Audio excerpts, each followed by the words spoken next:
আসসালামু আলাইকুম ওরহমতুল্লাহি ওবারাকাতু। আজকে আবার আরও একটি নতুন ভিডিও নিয়ে আপনাদের কাছে হাজির হয়েছি আমি রায়হান। তো আজকে আমরা যে ওয়াজটি বা যে বয়ানটি শুনব মুফতি নাসিরউদ্দিন আনসারীর কাছ থেকে। তো মুফতি নাসিরউদ্দিন আনসারী আবু জাহেলের গর্তে পড়ার ঘটনাটি আজকে আমরা জানব। চলুন আর দেরি নয়, চলে যাচ্ছি ভিডিওতে। আমি ভালো করে জানি বাতিজে যদি আমার অসুস্থতার খবর পায় অবশ্যই আমারে দেখতে আসবে। আর এই সুযোগে আমি আমার প্ল্যান কাজে লাগাবো।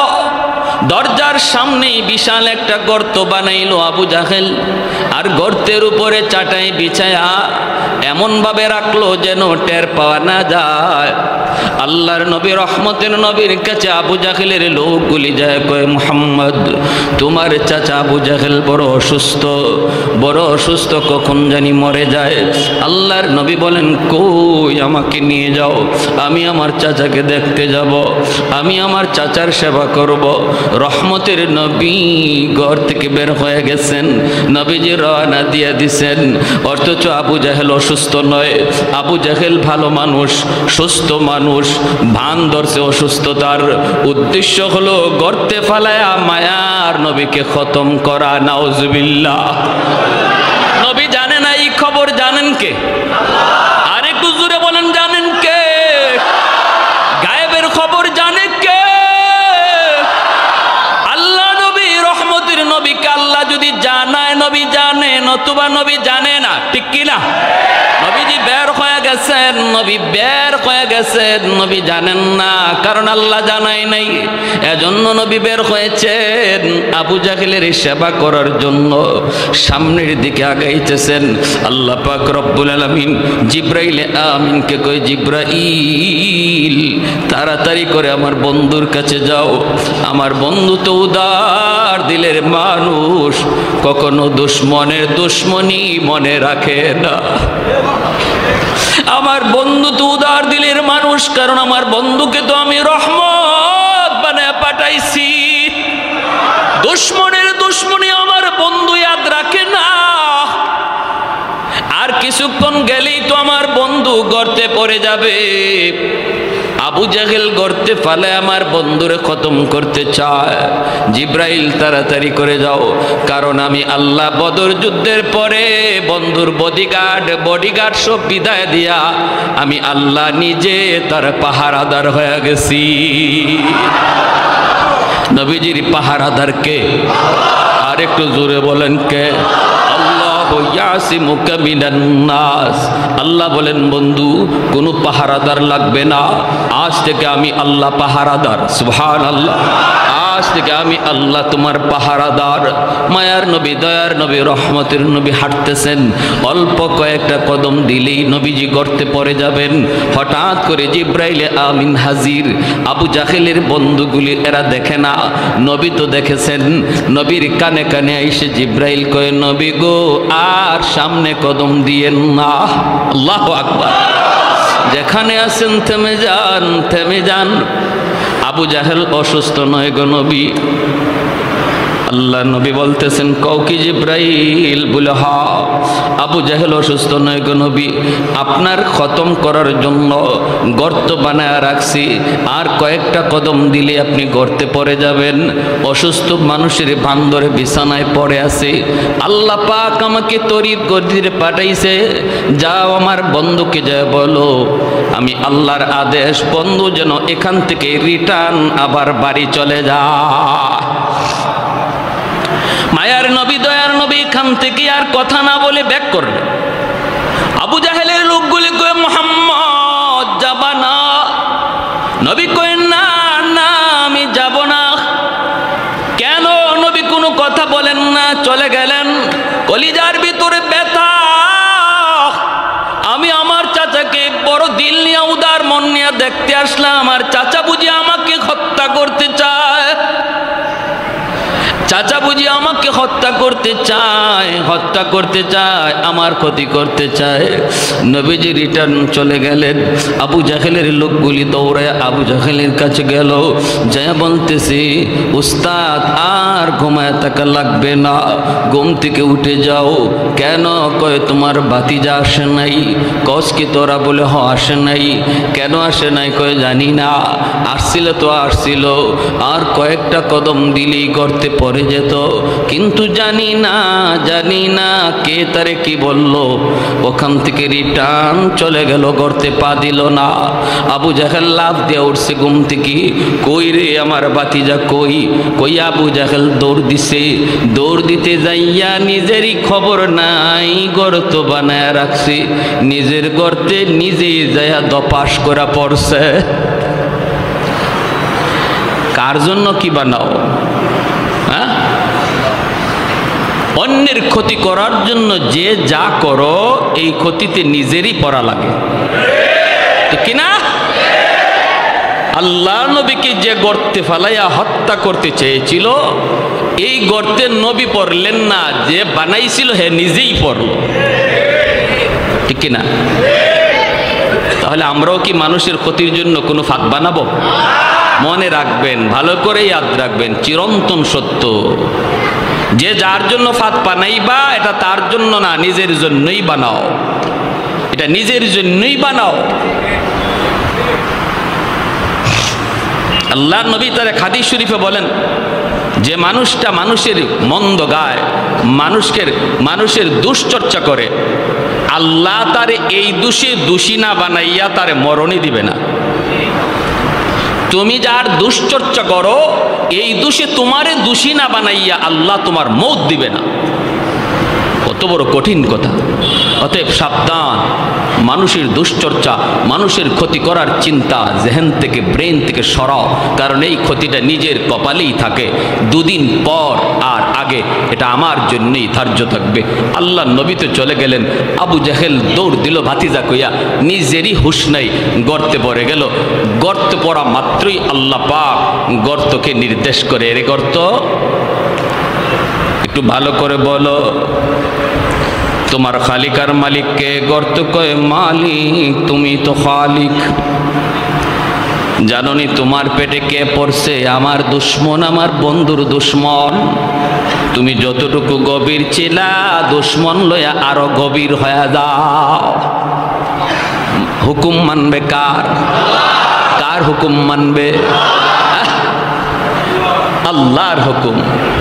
মুসা নবী পার হয়ে গেলেন ঠিকই, ফেরাউন দলবল লইয়া নদীর মাঝখানে গেল। আল্লাহ বলে, এরে নীল দরিয়ার পানি, বলতো দেখি কার হুকুমে চলো? আল্লাহ তোমার হুকুমে। কি করা লাগবে শুধু বলো। আল্লাহ বলে, মুসা পার হইছে, তুমি রাস্তা করে দিছো, এখন দুশ্মন তোমার মাঝখানে, আর রাস্তা নয়, পানি মিলে যাও। সাথে সাথে দরিয়ার পানি মিলে গেল, আর ফেরাউন তার দলে বলে ডুবে মরল। পানি কার কথা শুনে? দূরে বলেন। আল্লাহর কথা শোনা মাত্রই গর্ত আরো বেশি করে গভীর হয়ে গেল, গভীর থেকে গভীর হয়ে গেল গর্ত। এইবার আবু জাহেল গর্তের ভিতর থেকে ডাক দিয়া কয়, আমাকে তোরা তাড়াতাড়ি করে তুল। এখন বন্ধু বান্ধব হাত বাড়ায়, আবু জাহেল নাগাল পায় না। লাগাল তো পাবেই না, কারণ যেমনটা বানাইছিল এমন তো আর রয় নাই, ঠিক কিনা? যেমনটা বানাইছে এমন তো রয় নাই। হাত বানাইছে, হাতে লাগাল পায় না। আবু জাহেল কই, কিরে ঘটনা কি? আমি তো এত গভীর গর্ত বানাই নাই। রশি লাগা, রশি পালাইছে, রশিতেও লাগাল পায় না। কোনোভাবেই আবু জাহেলকে লাগাল পায় না। আবু জাহেল গর্তের ভিতর থেকে কয়, তোরা কিছু না বুঝলেও আমি সব বুঝে গেছি, কারণ মুহাম্মদকে যে জানাইছে হেই আমারে গাতায় ফালাইছে, ঠিক কিনা? মুহাম্মদকে যিনি জানাইছে তিনি আমারে ফালাইছে। অতএব যদি বাঁচতে হয়, উঠতে হয়, তাড়াতাড়ি করে আমার ভাতিজা মুহাম্মদের কাছে যাও, আমি এত গভীর গর্ত বানাই নেই, মুহাম্মদ ছাড়া আমাকে কেউ তুলতে পারবা না। দৌড়ায় তারা গেল নবীজির কাছে, যে বলতেছে মুহাম্মদ তোমার চাচা আবু জাহেল গর্তের ভিতরে পড়ে গেছে, এখন তারে গর্ত থেকে তুলতে হবে। আল্লাহর নবী দয়ার নবী বলেন, কও কি তোমরা? বলে হ, গর্তে পড়ে গেছে। কোথায় গর্ত? কয় তার দরজার সামনেই ছিল। এই গর্তের খবর নবী জানেননি না জানেন না? জানাইছেন কে? গর্তের কারণেই তো নবী ফিরে গেলেন। আল্লাহর নবী বলেন, কও কি তোমরা চাচা নিজেই বুঝি গর্তে পড়ে গেছে? বলে হ। তুমি যা হাত বাড়াইতে হবে, তোমার সাহায্যের প্রয়োজন। জাবানি জাবানি। আল্লাহর নবী রহমতের নবী, কারণ দয়ার নবী রহমত শুধু মুমিনের জন্য, মুসলমানের জন্য আমার নবী রহমত নন, অমুসলিমের জন্য মায়ার নবী রহমত। ওয়ামা আরসালনাকা ইল্লা রাহমাতাল লিল আলামিন। রহমত বানাইছে কে? আল্লাহ নবী রহমতের নবী বলেন, চলো আমাকে নিয়ে চলো। সুবহানাল্লাহ, জোরে কর। কালিয়াকৈরের কয়জন মানুষ যাবেন? আপনি যদি জানেন আপনারে মারার জন্য এই গর্ত বানাইছে, এই গর্তে এখন সে নিজে পড়ছে, এখন তারে উদ্ধার করার জন্য যাবেননি?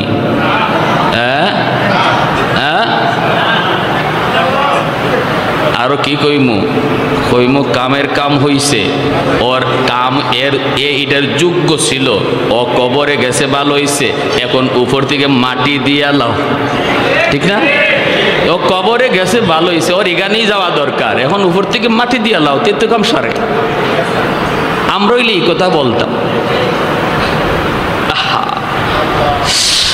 ওয়া ইন্নাকা লাআলা খুলুকিন আযীম। আল্লাহু আকবার। আল্লাহ বলেন, বন্ধু আমি তোমাকে খুলুকে আজিমের অধিকারী বানাইছি। খুলুকে আজিম কাকে বলে?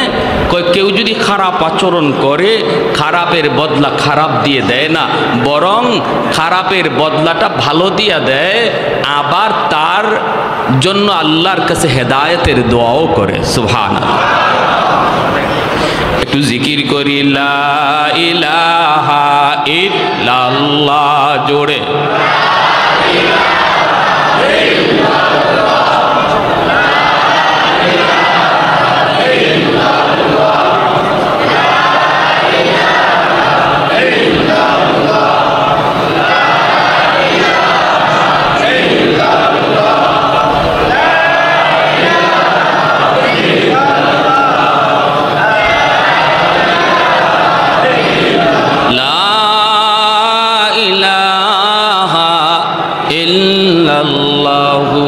মুহাম্মাদুর রাসূলুল্লাহ। জোরে সুরে বলি সাল্লাল্লাহু আলাইহি ওয়াসাল্লাম। লাউ কানা মূসা হাইয়ান লাত্তাবা'নি। নবী বলেন, উম্মতের দল, আজ যদি মূসা নবী দুনিয়ায় থাকতেন, আমি নবীকে তিনি ফলো করতেন। নবী বলেন, যদি আজকে আগেকার নবীও দুনিয়ায় থাকতো, নবীও আমি নবীকে ফলো করত। অথচ আজকে মুসলমান, তুমি আজকে ইহুদিদের ফলো করো। ইহুদিরা যেই নবীর নবী মানে, আমার নবী বলেন এই নবী থাকলেও তোমার আমার নবীকে ফলো করে চলতো। সুবহানাল্লাহ। তুমি আজকে খ্রিস্টানদেরকে ফলো করে যুবক, কলিজায় ব্যথা, কোথায় রাখি যন্ত্রণা, কোথায় রাখি দুঃখ। আজকে খ্রিস্টানদেরকে তুমি ফলো করো, খ্রিস্টানরা যারে নবী কয় ঈসা নবী। আমার নবী বলেন, ঈসা নবীও যদি আজকে দুনিয়ায় থাকতেন, ওই নবীও নিজের মতো চলতেন না, তোমার আমার নবীর ফলো করে চলতেন। আর তুমি কারে ফলো করো? তুমি কারে ফলো করো? তুমি কারে ফলো করো? আজকে মুসলমানের ঘরে যদি আমার নবীর আদর্শ থাকতো, মুসলমানের সিরতে সুরতে লেবাসে লুবাসে আখলাকে আচরণে যদি আমার নবীর আদর্শ থাকতো, মুসলমান এত অশান্তির আগুনে জ্বলতো না। ঘরে অশান্তি থাকতো না, সমাজও অশান্তি থাকতো না, দেশও অশান্তি থাকতো না। আল্লাহর নবী, রহমতের নবী, তিনি তো বের হয়ে গেছেন। ভালো করে নবী জানেন আবু জাহেল এই গর্ত নবীকে মারার জন্য বানাইছিল। এরপর মায়ার নবী বের হয়ে গেছেন। নবীজি চলতেছেন, আল্লাহ বাধা দেয় না, আল্লাহ পাক রব্বুল আলামিন বাধা দেয় না, কারণ আল্লাহ তো নবীকে রহমত বানায় পাঠাইছেন। নবীজি গর্তের কিনারে আইসা আবু জাহেলকে ডাক দিলেন, চাচা খবর কি? আবু জাহেল গর্তের ভিতর থেকে আওয়াজ দিয়া কয়, বাতিজা খবর তো নিজের চোখেই তুমি দেখতেছ। আল্লাহর নবী বলে, চাচা এখন কি করা লাগবে বলো? আবু জাহেল কয়, বাতিজা বিশ্বাস কর বাতিজা, আমি তোমাকে মারার জন্য এত গভীর গর্ত বানাই নেই, এত গভীর বানাইছি না। এখন আমি পড়ার পরে যদ্দূর বুঝতেছি গভীর, এ বাতিজা আমি সব বুঝে গেছি। কে তোমারে সব জানাইছে? কে আমাকে গভীরে ফালাইছে? বাতিজারে আমার বিশ্বাস হয়ে গেছে, মুই ফালাইও তুলতে পারবে না, রশি লাগাইও তুলতে পারবে না। তুমি যদি তোমার হাত না বাড়াও আমাকে তুলবার ক্ষমতা কারো নাই। আল্লাহর নবী, রহমতের নবী বলেন, চাচা এত দূর যখন বুঝলেন বাকিটা বুঝেন না কেন? এত দূর তো বুঝলেন, বাকিটাও বুঝেন। আবু জাহেল কয়, আগে তুলো এরপরে সব বুঝবো। নবী কয়, না, জীবনে বহু কথা এমন কইছো, বহু কথা কইছো। আল্লাহ নবী গেছেন, আবু জাহেল হাতের মধ্যে কঙ্কর নিয়ে আসছে, হাতের মুঠির মধ্যে পাথরের টুকরা নিয়ে কয়, মোহাম্মদ কও তো আমার হাতে কি আছে, যদি বলতে পারো আমি তোমাকে নবী মানব। নবী কয়, আমি যে নবী এই কথাটা আমি বলবো না, তোমার হাতে যা আছে এটাই যদি আমারে নবী কয় তাহলে বিশ্বাস করুনি। করি মানে 100%। কও কি তুমি? আবু জাহেলের কথা হলো, আমার হাতের ভিতরে হলো পাথরের কণা, এই পাথরের কণায় আবার কেমনে কথা বলবে? যেই মাত্র নবী কইছে তোমার হাতে যা আছে এগুলাই যদি আমারে নবী কয় মানো, কয় মানি, সাথে সাথে পাথরের কণার জবান আল্লাহ খুলে দিলেন। আমার ভাইয়েরা, বন্ধুরা, যুবক, সাথে সাথে পাথরের কণার জবান খুলে গেল। আশহাদু আল্লা ইলাহা ইল্লাল্লাহ ওয়া আশহাদু আন্না মুহাম্মাদার রাসূলুল্লাহ। আল্লাহু আকবার। কালেমার আওয়াজ বের হয়ে গেল হাতের ভিতর থেকে, পাথরের কোণা থেকে আওয়াজ বের হয়ে গেল, আল্লাহ আমার এক, নবী আমার মুহাম্মাদুর রাসূলুল্লাহ।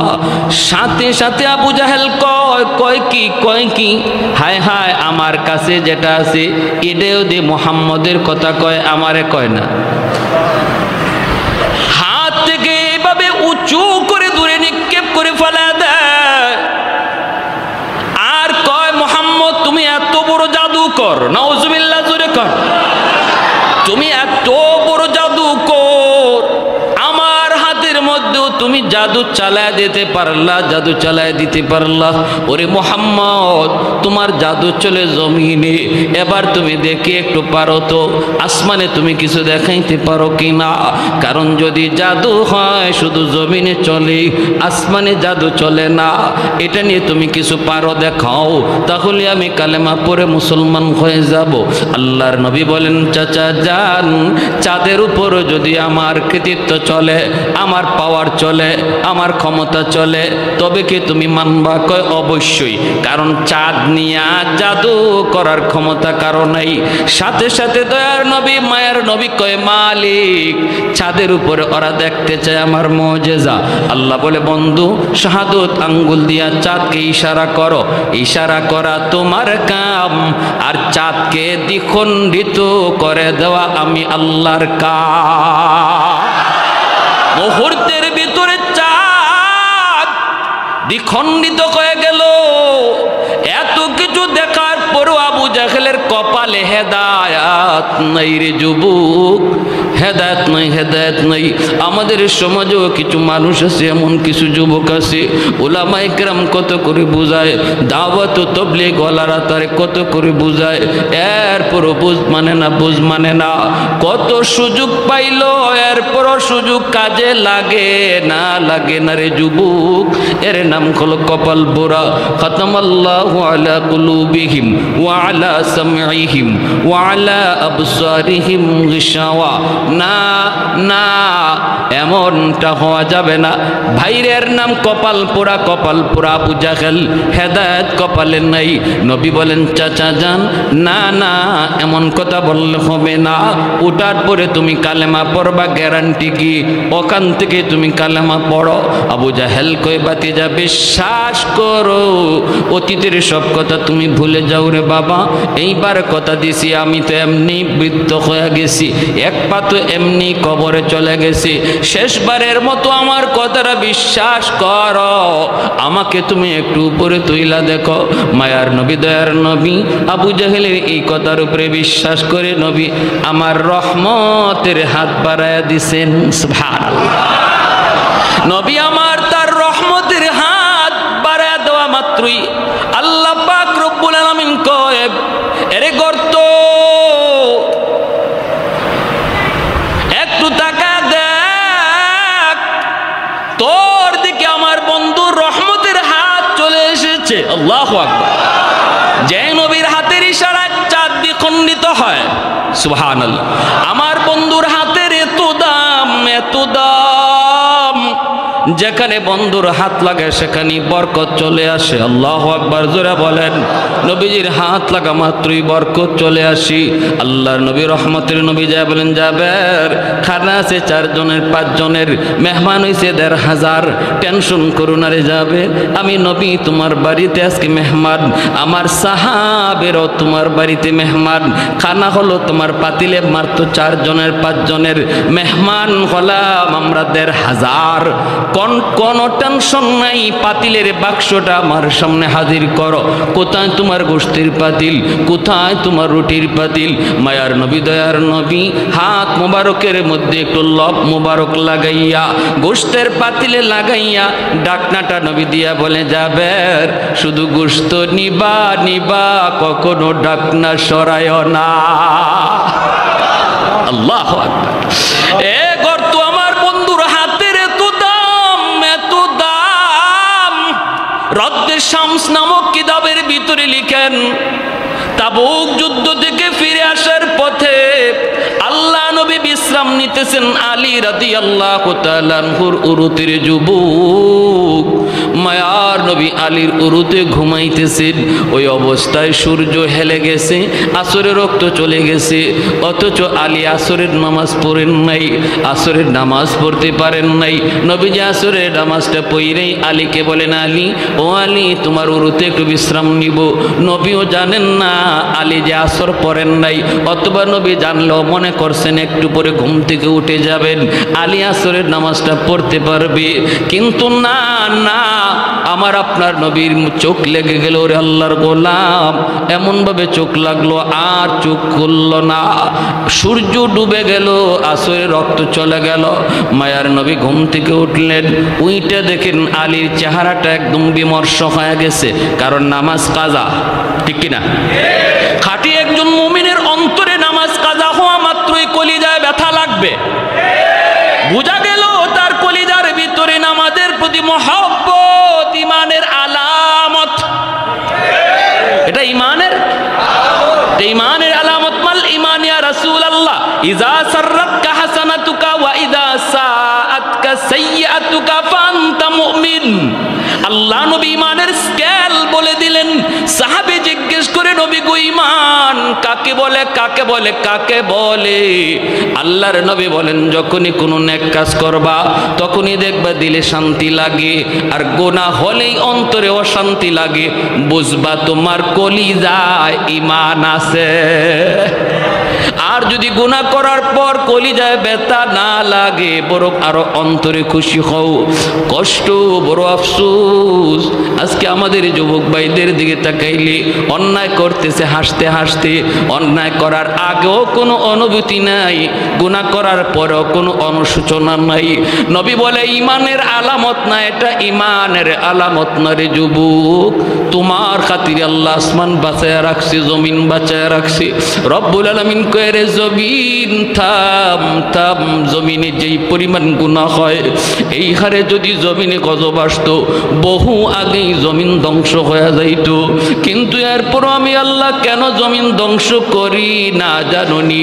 ওয়াশাবাবু খুশা, জমিনে এমন কিছু যুবক আছে যেই যুবকের কলিজায় আমি আল্লাহর ভালোবাসা, যেই যুবকের কলিজায় আমি আল্লাহর ভয়, যেই যুবক যৌবনে আমি আল্লাহকে ভয় করে চলে, অন্যায় কাজে যায় না, মদ গাঞ্জার দিকে যায় না, বাপ মার সাথে বেয়াদবি করে না, মুরব্বীদের সাথে খারাপ আচরণ করে না, গান বাজনার আয়োজন করে না, না না, ওই যুবককে মসজিদে পাওয়া যায়, উলামায়ে কেরামের সাথে চলতে দেখা যায়। অথচ যৌবনের চাহিদা ছিল তার গুনার দিকে দৌড়ানো, সেই পাগলা গোরার লাগাম টেনে ধরছে। রব্বুল আলামিন বলে ফেরেশতারা শুন শুন, ওই যুবকের কলিজার দিকে যখন আমি আল্লাহ তাকাই তখন এই জমিনের প্রতি আমার মায়া লেগে যায়। এখনো জমিনে এমন কিছু যুবক বন্ধু পাওয়া যায় যৌবনের পাগলামি করে না, যৌবনে দাওয়াত ও তাবলীগের সময় লাগায়, হালাল ব্যবসা করে, না না, হারাম প্রেম ভালোবাসার দিকে যায় না। এ যুবক, তোমার কি একটুও কলিজাটা নরম হয় না রে যুবক? যে মালিক তোমাকে আমারে বানাইছে ওই খালিক আর ওই মালিক বলে যুবক আমি তোমার দিকে তাকায়া জমিন টিকায় রাখছি। ভাইরা আমার, আলী রাদিয়াল্লাহু তাআলা আনহুর চেহারা বিবর্ণ হয়ে গেল। আল্লাহ নবী বলে আলী তুমি কি আসরের নামাজ পড়ো নাই? আলী বলেন ইয়া রাসূলুল্লাহ নামাজ পড়তে পারি নাই। নবী বলে কেন? আমাকে তুমি ডাক দিলা না কেন, জাগাইলা না কেন?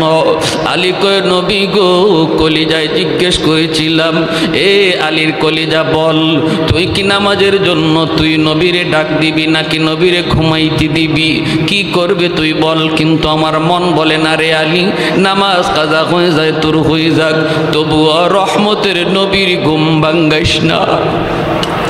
মায়ার নবীর ঘুম ভাঙ্গাবি না, মায়ার নবীর ঘুম তুই ভাঙ্গাবি না রে, নামাজ তোর কাজা হয়ে যাক। এই কথা বলতেই আল্লাহ নবী হাত উঠায় দিছে আসমানের মালিকের দিকে। ওগো মালিক, আমার আলী আজকে আসরের নামাজ পড়তে পারে নাই, নিজের কারণে নয়, আমি নবীর কারণে, তোমার বন্ধুর কারণে।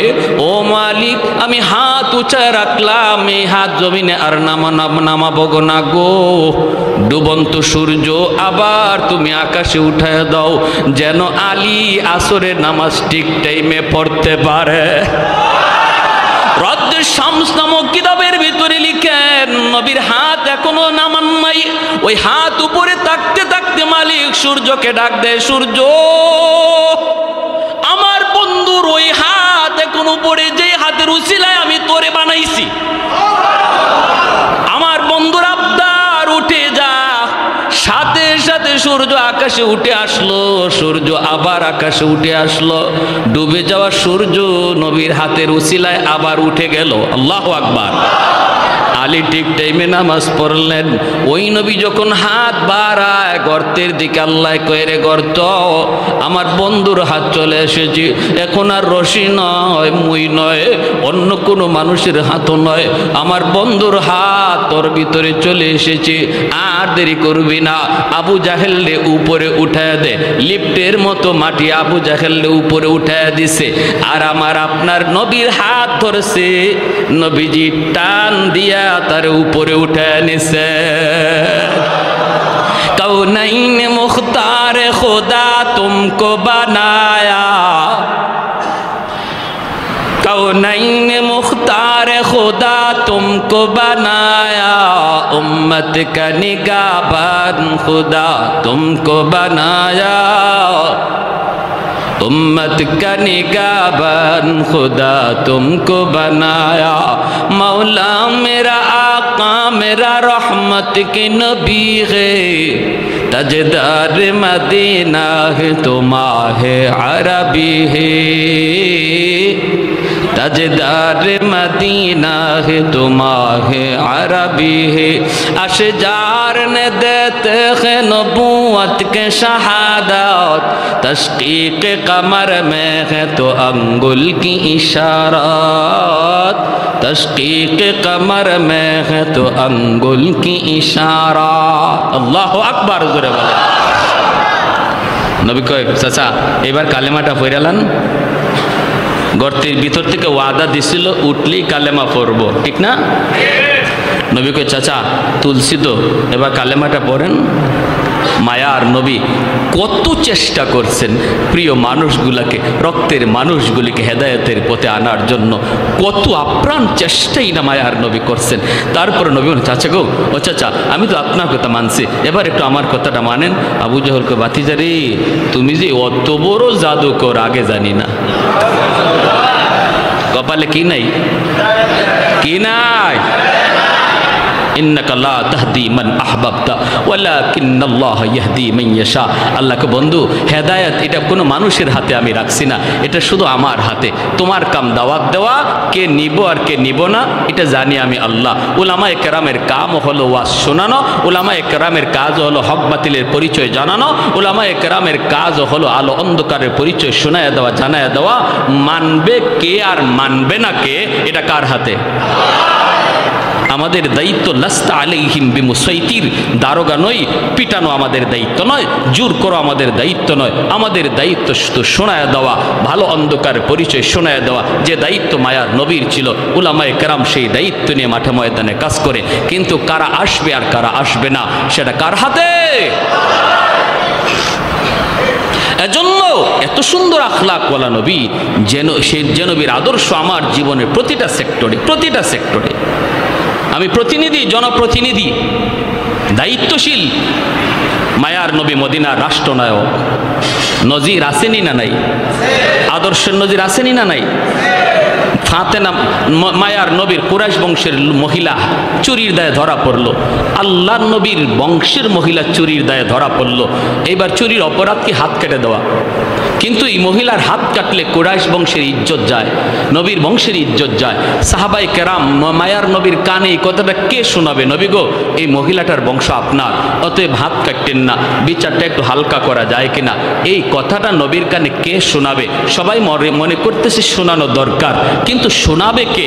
কেউ এই দায়িত্ব নেয় না। আবু বকর সিদ্দিককে বলা হয় সিদ্দিক আপনি যান, আপনি নবীর হিজরতের সাথী। সিদ্দিক আকবর বলে আমাকে সব করতে বলো, এটা পারবো না, কারণ এটা পারবো না। হযরত ওমরকে বলে ওমর যাও, ওমর বলে আমি সব পারবো, এটা পারবো না। ওসমান বলে আমি পারবো না, আলী বলে আমি পারবো না, কেউ বলে আমি পারবো না। শেষ পর্যন্ত সাহাবীরা সিদ্ধান্ত নেয়, একটা ছোট বাচ্চা নিপাও দেখো, যে বাচ্চাটারে মায়ার নবী মায়া করে, অনেক আদর করে, আর তারে আমরা মুখস্থ করাইয়া কথাটা পাঠাই। আর যদি নবী তার উপরে রাগ করে, আমরা তখন সালিশ হয়ে গিয়ে বলবো ইয়া রাসূলুল্লাহ ছোট মানুষ বুঝে না, মাফ করে দেন, শিখাইয়ে দিমু আমরা, বিচারও করবো আমরা। এবার আল্লাহ নবীর কাছে পাঠানো হলো ছোট্ট একটা বাচ্চাকে, যার নাম হলো উসামা, উসামা ইবনে জায়েদ, নবীজির নাতি, পালক পুত্র জায়েদ ইবনে হারেসা রাদিয়াল্লাহু তাআলা আনহুর ছেলে, যার নাম ছিল উসামা। নবীজির নাতি হাসান হুসাইনের মতোই, হাসান হুসাইন নবীজির মেয়ের ঘরের নাতি, আর ছেলের ঘরের নাতি অর্থাৎ পালক পুত্র জায়েদ ইবনে হারেসা, ওনার ছেলে উসামা, এনাকেও নবীজি কাঁধে নিয়ে নিয়ে ঘুরতেন, আদর করতেন নাতি। ওই নাতিরে সবাই ডাইকে আনছে, উসামা তুমি ছোট মানুষ হইলো, তোমার বুঝ ভালো আছে, একটা কথা যায় দাদারে বলো, কারণ দাদা নাতির একটা মায়ার সম্পর্ক থাকে, একটু তুমি যায় বলো। কি বলবো? যায় বলবা দাদা, ও দাদা, দাদা বলে কি রে নাতি কস না? বললে দাদা, যে মহিলাটা আজকে আপনার হাতে গ্রেপ্তার হয়েছে চুরির অপরাধে, এই মহিলার বংশ নাকি আপনার বংশের। অতএব দাদা গো, একটু বিচারটা হালকা করা যায় কিনা, হাত না কাটতে আঙ্গুল কাইটা এটারে একটু হালকা করে বিচারটা করলে হয় কিনা, এই কথাটা তুমি বোঝাই দিবা। যদি নবী রাগ করে তখন আর জিজ্ঞেস করে কে শিখাইছে, কইবা কেউ শিখাইছে না, আমি নিজেই কইছি। ওসামা গেছেন গে আল্লাহ নবীর কাছে, যেই মাত্র বলছেন, হাদিস শরীফে আসছে মায়ার নবীর চেহারা মোবারক লাল হয়ে গেছে গুসায়, নবীজি বসা থেকে দাঁড়ায় গেছেন। সুবহানাল্লাহ, কি বিচার ব্যবস্থা ছিল। আর আজকে আমরা নিজের লোক হইলে, নিজের পরিবারের লোক হইলে, নিজের গোষ্ঠীর লোক হইলে, নিজের মুখ চেনা লোক হইলে বিচার হালকা হয়ে যায়। আয় হায়, এ কি আমার নবীর আদর্শ ছিল? মায়ার নবীর চেহারা লাল হয়ে গেল, নবীর চেহারা লাল হয়ে গেল, বসা থেকে উঠে গেলেন। আর নবী বলতেছেন, ওসামা আমি ভালো করেই বুঝতেছি এটা তোমার কথা নয়, আমার সাহাবীরা শিখিয়ে দিছে। মনে রাখো, শুধু কুরাইশ বংশের মেয়ে না, আমার কলিজার টুকরা মেয়ে ফাতেমাও যদি আজ চুরির অপরাধে গ্রেপ্তার হতো, আমি মুহাম্মদুর রাসূলুল্লাহ তার হাত কেটে দিতাম। আল্লাহু আকবার। আল্লাহ আমাকে ইনসাফ প্রতিষ্ঠা করার জন্য পাঠাইছে, বেইনসাফি করার জন্য নয়। গরিবের ক্ষেত্রে একরকম বিচার আর ধনীর ক্ষেত্রে আরেক রকম বিচার, অচেনা মানুষের সাথে একরকম বিচার আর মুখ চেনা মানুষের সাথে একরকম বিচার। এমন বিচার ব্যবস্থা পৃথিবীতে প্রতিষ্ঠা করার জন্য আল্লাহ আমাকে পাঠায় নাই, আমাকে পাঠাইছে একটা সার্বজনীন সুবিচার ব্যবস্থা প্রতিষ্ঠা করার জন্য। তাহলে আমি একজন জনপ্রতিনিধি হলে আমার নবীর আদর্শ আমার মাঝে খুঁজলে পাওয়া যাবে কি যাবে না? আসেনি না নাই? মায়ার নবী দয়ার নবী, আমি যদি একজন সন্তান হই, মায়ার নবী আদর্শ রেখে গেছে। মনে রাখবেন, নবী বলেন, মা মিন ওয়ালাদিন বারিন ইয়ানজুরু ইলা ওয়ালিদাইহি নাজরা রাহমাতিন ইল্লা কাতাবাল্লাহু লাহু বিকুল্লি নাজরাতিন হাজ্জাতাম মাবরুরা। নবী বলেন, শোনো, আমিও তোমাদের মতো একজন সন্তান, আমারও মা আছে, বাবা আছে। বাবা পাই নাই, মা অল্প দিন পাইছি। উম্মতেরা শোনো, মায়ার নজরে, মায়ার নজরে শুধু বাপ মার চেহারার দিকে তাকায় রইছো তুমি, কোনো কথা না, শুধু একটু মায়ার নজরে তাকাইছো, আল্লাহ তোমার ওই নজরে নজরে কবুল হজের সওয়াব দান করবে। যে নবী জীবনে মিথ্যা বলেন নাই, ওই নবী বলে একজন সন্তান প্রতিদিন একটা কবুল হজ, প্রতিদিন অসংখ্য কবুল হজ তার আমল নামায় জমা করার সুযোগ রয়েছে। হাসরের মাঠে দেখবে তার আমল নামায় হজ, বলবে মালিক আমি দুনিয়ায় হজই তো করি নাই, এতগুলা হজ আসলো কোত্থেকে? আল্লাহ এটা আমার আমল নামা না, এটা অন্য কারো আমল নামা। মালিক তোমার ফেরেশতারা ভুল করে কারো আমল নামা আমাকে দিয়ে দিছে, আমারটা জানি কার কাছে দিয়ে দিছে। আল্লাহ বলবেন কও কি তুমি? বলে হো, তোমার ফেরেশতারা ভুল করছে, এটা আমার না। আল্লাহ বলবে আমার ফেরেশতারা ভুল করে না, কেমনে তুমি কও ভুল? আল্লাহ আমি জীবনে হজই করি নাই, অথচ আমার আমল নামা দেখা যায় 1000 2000 হজ। যে বাপমার দিকে বেশি বেশি তাকাইছে তার জীবনে লক্ষ হজ, আমল নামায় লক্ষ হজ। আল্লাহ এটা আমার আমল নামা নয়, ফেরেশতারা ভুল করছে। রব্বুল আলামিন বলবে, বান্দা শোনো, আল্লাহ তখন হাদিস শরীফে আসছে, আল্লাহ পাক তখন কুদরতি মুচকি হাসবেন। সুবহানাল্লাহ। তার কথা শুনে আল্লাহ কুদরতি মুচকি হাসবেন আর বলবেন, না, আমার ফেরেশতারা ভুল করে না বান্দা, যা দেখছো এটা তোমারই। তো ঘরেই তোমার হজ ছিল, তোমার মা, তোমার বাবা, যাদের দিকে তুমি মায়ার নজরে তাকায় তাকায় কথা বলতা। বাজারে গেল আম্মার চেহারার দিকে তাকাইতা, মা কিছু লাগবে? বাজারে যাইতেছি। আব্বা তোমার ওষুধ আছে না শেষ? বাজারে যাইতেছি। এই এতটুকু মার চেহারার দিকে তাকায় গেছে আর আইছে, কথা বলতেই বাপমার চেহারার দিকে তাকায় তাকায় কথা বলছে। বান্দা এতটুকু আমল যে তোমার দুনিয়াতে ছিল, ওই প্রতিটা চাওয়াকে আমি আল্লাহ কবুল হজ বানায়া তোমার আমল নামা উঠাইয়া দিছে। তাহলে আমি একজন বাবা হলে, আমিও একজন সন্তান হলে, আমার মায়ার নবী সন্তান হিসাবে আদর্শ আমার জন্য রেখে গেছেন কিনা? আসেনি না নাই? আল্লাহ আমাদেরকে সহি বুঝদান করুন, আমরা কোন পথে চলতেছি। আজকে আমার সেলিম আজাদ ভাই আলহামদুলিল্লাহ একজন বাবার সুসন্তান, নেক সন্তান, উলামায়ে কেরামের সাথে থাকার সুবাদে আল্লাহ পাক দিনের বুঝ দিয়া রাখছেন, বুঝেন বাপমার জন্য কি করতে হবে, কোনটা চাইতে হবে, কিভাবে আল্লাহর কাছে চাইলে আল্লাহ পাক সেটা কবুল করে, এগুলো বুঝেন। ওলামায়ে কেরামের সাথে থাকার কারণে আমরাও ওলামায়ে কেরামের সাথে সময় দেব, তাদের কাছ থেকে দিনের পথগুলো বুঝে নিব। কারণ আমার সর্বক্ষেত্রে আমার নবীর আদর্শ রয়েছে, যে আদর্শের দ্বারা আমার গোটা জীবনটারে আমি এবাদতের ভিতরে ঢুকাইতে পারি, গোটা জীবনটারে এবাদতে ঢুকাইতে পারি। প্যারে হাজিরিন, আসুন আমরা সবাই প্রত্যেকে মায়ার নবীর প্রতিটা আদর্শকে, আমি যে সেক্টরে আছি এই সেক্টরে আমার নবীর আদর্শটা কি, এটা আলেমদের কাছে যাইয়া বুঝি, জানি, আমল করি। পারবো না ইনশাল্লাহ? ব্যবসায়ী ভাইয়েরা এখানে আছেন, ব্যবসার ক্ষেত্রে আমার নবীর আদর্শ আছে, আলেমদের কাছে যান, বুঝেন, সেভাবে ব্যবসা করেন। আপনার ব্যবসাটাও নফল নামাজের ভিতরে আল্লাহ ঢুকাইয়া দিবে, নফল নামাজের ভিতরে আল্লাহ ঢুকাইয়া দিবে। মেম্বার হয়েছেন, চেয়ারম্যান হয়েছেন, আমার নবীর আদর্শকে ফলো করেন, চেয়ারম্যানিটা ইবাদত হয়ে যাবে, মেম্বারিটা ইবাদত হয়ে যাবে। আল্লাহ পাক গোটা জিন্দেগিটারে বন্দেগি বানিয়ে দিবে। আল্লাহ আমাদের সবাইকে কথাগুলো মানার এবং বুঝার, আমল করার তৌফিক আল্লাহ দান করুন। ওয়া আখির দাওয়ানা আনিল হামদ। তো আমরা আজকে এই ওয়াজ মাহফিল থেকে, এই বক্তব্য থেকে বুঝতে পারলাম যে নবীজির হাতের কত মর্ম, আর নবীজি এই হাত দিয়ে আবু জাহেলকে গর্ত থেকে তুলেছিলেন, এমনকি হাত দিয়ে সূর্য উদিত করেছিলেন, আবার এই হাত দিয়ে চন্দ্রকে দ্বিখণ্ডিত করেছিলেন একমাত্র নবীজির চাচা আবু জাহেলকে হেদায়েতের পথে আনার জন্য। কিন্তু হেদায়েতের রহমতের নবী ছিলেন, আর হেদায়েত ছিল আল্লাহর হাতে, যার কারণে আবু জাহেলের কপালে হেদায়েত ছিল না। তো আজকে এই ভিডিও শেষ হলো। যদি ভিডিওটা ভালো লাগে অবশ্যই একটি লাইক করবেন এবং একটি সাবস্ক্রাইব করে দিবেন। আসসালামু আলাইকুম ওয়া রাহমাতুল্লাহি ওয়া বারাকাতুহু।